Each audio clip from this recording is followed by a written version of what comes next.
Kapag nabali yung braso mo, madali itong makita sa x-ray, di ba? Oo, makikita mo agad yung puting linya kung saan naputol yung buto. Tapos ituturo ng doktor at sasabihin niyang, ayan, dyan tayo may problema. Ganyan tayo bilang tao mahilig tayo sa mga pagbabago at problemang nakikita agad ng mata. Mismo. Pero paano kung ang pinakamalaking pagbabago sa buhay mo ay nangyari sa ilalim ng balat mo? At wala man lang nakapansin? Hindi ito yung tipong promotion sa trabaho o award na pwede mong i-post online. Hindi rin ito simpleng moral na pagbabago na pupurihin ng mga kapitbahay mo. Paano kung ito ay isang invisible na sandali na bumaliktad sa buong pagkatao mo? Isang pagbabagong hindi mo pwedeng dayain. Eksakto. Welcome sa ating malalalim na pagsisid. Hihimayin natin ngayon ang isang napakabigat at nakakapukaw-isip na teksto, yung mga sipi mula doon sa dokumentong 004, The Moment of Awakening. At ang misyon natin para sa usapang ito ay intindin ang konseptong tinatawag na regeneration o yung espiritual na muling pagsilang. At para malinaw agad sa iyo na nakikinig ngayon, ang usapang ito ay hindi tungkol sa relihiyon bilang isang mahabang listahan ng mga patakaran. Tama, hindi tayo mag-uusap tungkol sa mga do's and don'ts para maging mabuting tao. Ayon sa source natin, ang tinutukoy natin ay isang radical na intervensyon, isang paglipat mula sa espiritual na kamatayan patungo sa isang bagong buhay. Okay, paghimay-himayin natin ito, kasi bago nating ma-appreciate kung ano itong bagong buhay na ito, kailangan muna nating intindihin kung saan ba tayo nanggaling. Sabi nga, hindi mo iinumin yung gamot kung hindi ka naniniwalang may sakit ka. Totoo yan. At ayon sa teksto natin, partikular na sa sulat ni Pablo sa Epeso, Kabanata 2, inilalarawan doon ang tao sa kanyang natural na estado. At ang salitang ginamit ay hindi nang hihina o naliligaw. Ang salita ay patay.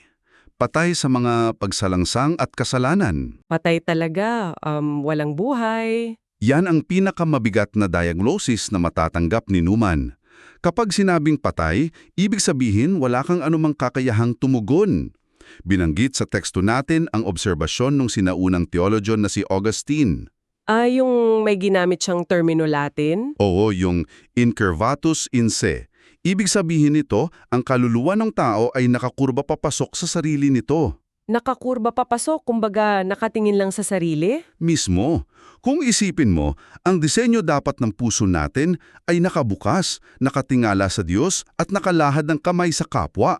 Pero dahil sa kasalanan, nakabaluktot tayo papasok? Kaya lahat ng ginagawa natin, kahit yung mga mukhang mabubuting gawa, May nakatagong motibo para sa sariling interes, sariling imahe o sariling kaligtasan. Nakakulong tayo sa isang matinding pagiging makasarili. isipin mo ito.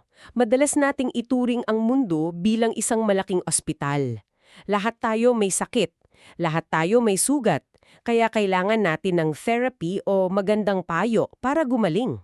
Pero binabasag ng source natin ang ideyang yan. Ang mundo raw ay hindi ospital. Ito isang morgue, isang punerarya. At ang isang taong nakahiga sa morgue ay hindi kailangan ng bitamina o exercise routine. Ang kailangan niya ay muling pagkabuhay. Kailangan niya ng resurrection. Wala nang iba kundi muling pagkabuhay. Dito ito nagiging sobrang kawili-wili. Pero teka, hindi ba masyadong matindi ang salitang patay? Marami namang gumagawa ng mabuti sa mundo. Paano natin may papaliwanag iyon sa tagapakinig natin? Madalas ngang itanong yan kasi nakakalito talaga yung terminong patay. Pero nililinaw ng teksto na ang spiritual na kamatayan o yung tinatawag na total depravity. Total depravity? Oo, total depravity. Hindi ibig sabihin yan na ikaw na ang pinakamasamang posibleng bersyon ng sarili mo. So hindi ibig sabihin na wala kang kakayahang gumawa ng kabutihang sibiko o tumulong sa iba? Hindi ganon. Ang ibig sabihin nito, bawat bahagi ng pagkatao mo, yung isip mo, emosyon mo at kalooban mo ay atikado ng kasalanan. Kumbaga sa isang baso ng malinis na tubig, napatakan ng isang patak ng lason. Eksakto. Hindi man ito kasing itim ng imbornal, apektado pa rin ang buong baso. Kaya kahit anong bait mo, wala kang kakayahang hanapin ang Diyos o iligtas ang sarili mo kung walang interbensyon niya. Ginamit nga sa teksto yung kwento ni Lazarus bilang perpektong alimbawa. Yung 4 na araw na siyang patay sa loob ng libingan? Oo, nung tinawag siya ni Jesus para mabuhay, paano tumulong si Lazarus sa pagbangon niya? Hindi siya pwedeng tumulong, patay nga eh. Wala siyang ginawa kundi makinig sa boses na tumawag sa kanya. At yung boses na iyon mismo ang nagbigay sa kanya ng buhay para makabangon. Wala siyang naiambag. Wala talaga. Iyan ang eksaktong kalagayan natin sa espiritual na morgue. Kumbaga, hindi natin pwedeng i-partner ang effort natin sa kapangyarihan ng Diyos para mabuhay tayo. Mismo. Ang muling pagkabuhay ay 100% himala mula sa labas natin. Kung ganun ang sitwasyong, kung totoong patay tayo at walang magagawa ang sarili nating effort, paano na yung mga taong subsob sa pagiging reliyoso? Ano pa ang silbi ng pag-attend sa lahat ng seremonya kung nasa morgue ka pa rin pala? Dito pumapasok yung pinakamalaking pagkakamali ng maraming tao. Ikwento tayo rito mula sa Juan Kabanata 3, isang pag-uusap sa hating gabi. Isipin mo ang isang lalaking nangangalang Nicodemus na palihim na nakipagkita kay Jesus. Si Nicodemus, siya yung taong titingalain mo sa lipunan. Siya yung may perpektong religious resume. Edukado, disiplinado, isang pinuno. Oo, sa paningin ng mundo, siya na ang pambato pagdating sa kabutihan. Pero nang magkaharap sila ni Jesus, hindi tiningnan ni Jesus ang resume niya. Hindi niya sinabing, ang galing mo, dagdagan mo pa ng konting panalangin. Hindi. Ang sinabi niya ay isang bagay na yumanig sa mundo ni Nicodemus. Sabi niya, kailangan mong ipanganak na muli. Sa orihinal na wikang Griego, ang salitang ginamit dyan ay anothen. Anothen, may dalawang ibig sabihin yan, di ba? Oo, napakagandang dalawang kahulugan. Ibig sabihin nito ay muli at maaari ring ibig sabihin ay mula sa itaas. Gagamitin ko yung analogya ng puno ng mangga rito. Isipin mo, namumunga ito, pero ang mga bunga niya ay mapait at puro uod sa loob. Ngayon, pwede mong kunin yung mga mapait na bunga, pakinisin mo, pinturahan mo ng magandang kulay dilaw. Kahit balutin mo pa ng magarang ribbon? Mismo, mukha na siyang perpektong mangga sa labas. Pero kinabukasan kapag kinagat mo, mapait at bulok pa rin. Kasi nga kahit anong kintab ng pintura mo sa bunga, kung mapait ang ugat ng puno, Mapait talaga ang lalabas dyan. kailangan baguhin yung mismong puno. At ang nakakabighani rito, ipinapakita ng teksto natin kung bakit napakadelukado ng relihiyong walang regeneration o tunay na muling pagsilang. Mapanganib talaga. Oo, kasi kapag panlabas lang ang inaayos mo, asahan mo ang dalawang nakakamamatay na resulta. Pagmamalaki at burnout. Pagmamalaki, kasi titingnan mo ang sarili mo at sasabihing, ang ganda ng pagkakapintura ko sa bunga ko, hindi katulad ng katabi ko. Titingalain mo ang sarili mo at mamaliitin mo ang iba. At yung burnout naman, grabe, nakakapagod kayang magpanggap araw-araw. Nakakapagod magpintura ng bulok na bunga para lang isipin ng mga tao na maayos ang buhay mo. Kaya pala maraming tao ang bigla na lang umaayaw sa pananampalataya. Napakahirap dalhin ng bigat na laging may kailangang patunayan. Ginagawa nilang resume ang mga gawa nila para matanggap sila ng Diyos at ng komunidad, imbes na pumasok sa isang relasyon na galing sa biyaya. Kung hindi natin ito kayang gawin sa ating sarili at kung hindi sapat ang pagiging mabuting tao, paano talaga nangyayari ang pagbabagong ito? Ipinaliwanag sa source natin ang mekanismo nito gamit ang dalawang magkaugnay na konsepto, ang korte at ang kuna, o sa mas formal na teolohiya, justification at regeneration. Himayin natin yan kasi baka isipin ng iba pareho lang yan. Unahin natin ang korte, yung justification. Sige, paano mo ipaliliwanag yung korte? Isipin mo na nakatayo ka sa harap ng isang hukom, ikaw ang nasa sakdal at malinaw na guilty ka. May ebidensya, may CCTV footage ng mga kasalanan mo. Pero bago ibaba ang hatol, may isang taong pumasok, si Kristo, at sinabing, ako na ang magbabayad ng sentensya niya. Isang legal na deklarasyon ng Diyos na tayo ay matuwid. Forensic reality, kumbaga. Dahil dyan, kinatok ng hukom ang martilyo at sinabing, not guilty, malaya ka na. Nakakahinga ka na ng maluwag dahil tapos na ang kaso. Napakasarap sa pakiramdam ng kalayaang yon. Pero may problema kung hanggang korte lang tayo. Kung napalaya ka nga sa kasalanan mo, pero hindi naman nabago ang likas na pagkatao mo, anong mangyayari paglabas mo ng korte? Malamang, Uulitin mo lang yung krimen dahil yun pa rin ang gusto ng puso mo. Ang justification. Dito pumapasok ang kuna o the cradle. Ito ang regeneration. Matapos kang ideklarang malinis sa korte, ibabalik ka sa kuna bilang isang sanggol. Bibigyan ka ng bagong puso. Oo, ipinanganak kang muli. Kung sa korte ay inaayos ang legal na katayuan mo, sa kuna ay inayos ang misimong pagkatao mo. Dito ipinapasok ng teksto ang doktrina ng monergism.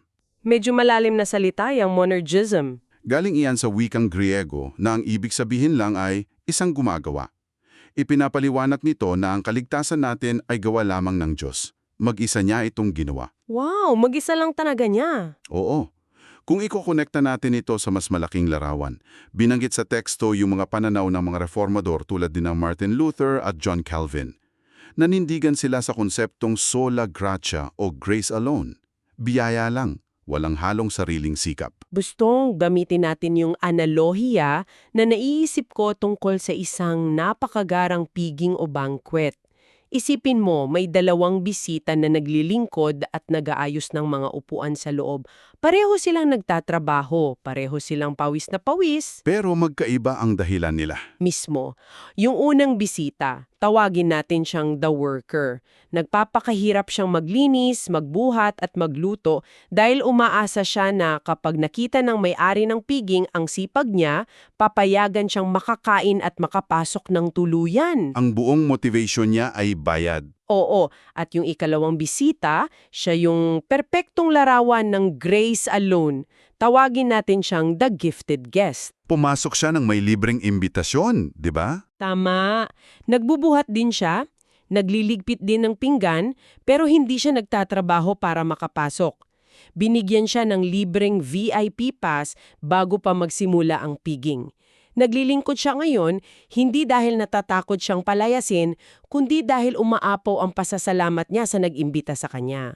Iyan ang kaibahan ng gawa na naghahanap ng kaligtasan kumpara sa gawa na nagmumula sa isang pusong binago na ng biyaya.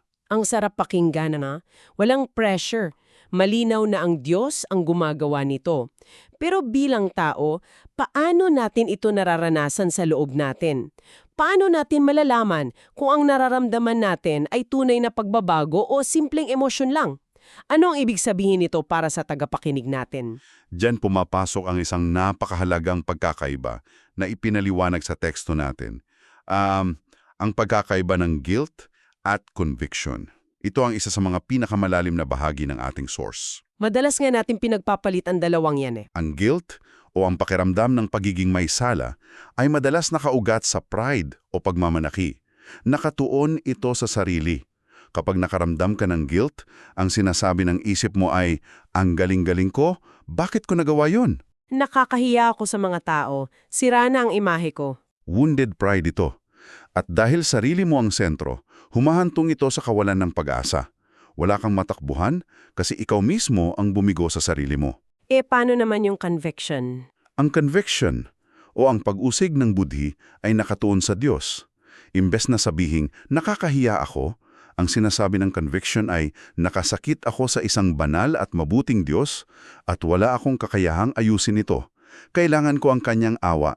Tanggap nito ang pagiging broken natin. Oo, at dahil nakatingin ito sa Diyos, humahantong ito sa tunay na pagsisi at sa huli, kalayaan. Ginamit yung matapang na paghahambing kina Judas at Pedro mula sa Biblia. Dala. Pareho silang nagtaksil. Eksaktong halimbawa, si Judas, matapos niyang ipagganulo si Jesus, nakaramdam ng matinding guilt. Nawasak ang tingin niya sa sarili niya. Pero dahil nakatuon lang siya sa sarili niyang kahiyan at hindi sa awa ng Diyos, nauwi ito sa trahedya. Nagpakamatay siya. Wala siyang nakitang pag-asa. Si Pedro naman, itinanggi niya si Jesus hindi lang minsan kundi 3 beses pa. Pero nakaramdam siya ng conviction. Umiyak din siya ng mapait. Pero ang iyak na iyon ay hindi nagtatapos sa pagkasira. Nagtulak ito sa kanya na bumalik at humingi ng tawad. Teka, gusto kong questionin ito ng konti. Masama bang umiyak? Makaramdam ng matinding emosyon? O magkaroon ng dramatic na karanasan kapag humihingi ng tawad? Hindi ba yun patunay ng totoong pagbabago? Hindi masama ang umiyak. Ginawa tayong emosyonal na nilalang. Pero malinaw ang babala ng teksto natin laban sa tinatawag na emotionalism ng walang repentance. So ang luha ay hindi otomatikong patunay. Hindi. Pwedeng umiyak ang isang tao dahil nahuli siya o dahil lang sa bigat ng stress. Natutuyo ang luha. Ang totoong patunay ng conviction ay kung saan humahakbang ang mga paa mo pagkatapos mong umiyak. Mayroon bang aktwal na pagtalikod sa kasalanan? Mismo. Meron bang unti-unting pag-ayon sa kalooban ng Diyos? Kung puro hagulgol ngayon, tapos kinabukasan ay balik sa lumang gawi na parang walang nangyari, emosyon lang yon. Napakalalim niyan. Ang patunay ay wala sa CD ng iyak, kundi sa direksyon ng lakad. Kung ang tunay na patunay ay ang pagbabago sa direksyon ng buhay, kailangan ba itong mangyari sa isang iglap na puno ng drama? Tinalakay rin yan sa source natin dahil maraming nai-insecure dyan. Ipinapaliwanag na may dalawang uri ng conversion o pagbabago, ang sudden o iglaan at ang gradual o dahan-dahan. Yung biglaan, ito yung nangyari kay Apostol Pablo sa daan patungong Damascus, di ba? Biglang may nakakabulag na liwanag at boom! Nagbago ang buong buhay niya. Oo, pero meron ding dahan-dahan, katulad dito ni C.S. Lewis, yung sikat na manunulat.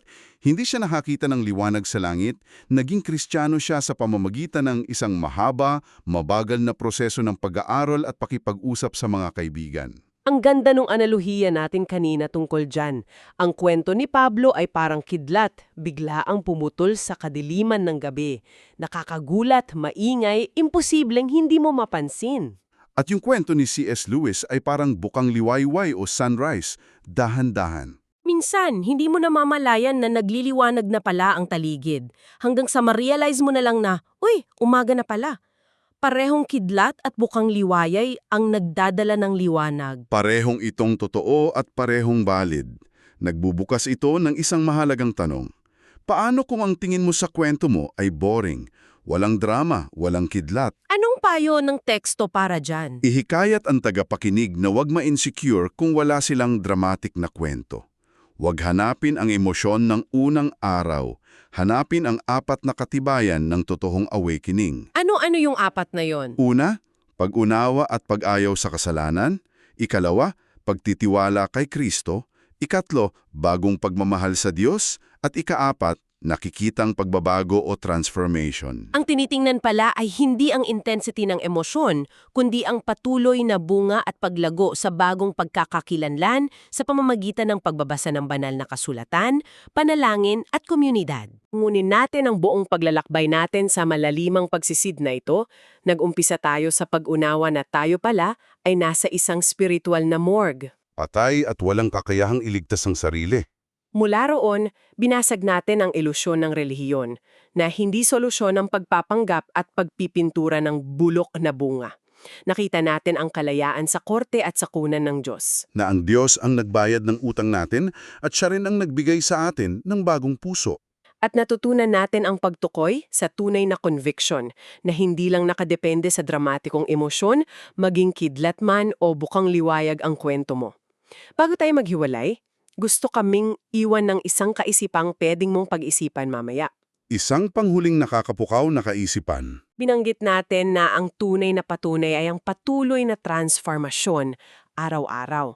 Kung ang pagiging born again ay hindi isang tapos na event, kundi isang bagong realidad na hinihingahan mo ngayon, paano kaya mag-iiba ang susunod mong simpleng desisyon? Halimbawa, ang susunod mong pakikipag-usap sa pamilya mo kapag inis ka na. Or pagtugon sa stress sa trabaho, kung isa sa buhay mo na ikaw ay isang tao na galing na sa kamatayan at nabigyan ng libre at bagong buhay. Salamat sa pagsama mo sa ating malaliman pagsisid sa mga kaalamang ito. Sana ay nabigyan ka namin ng linaw at inspirasyon. Hanggang sa muli, ingat palagi at magandang araw.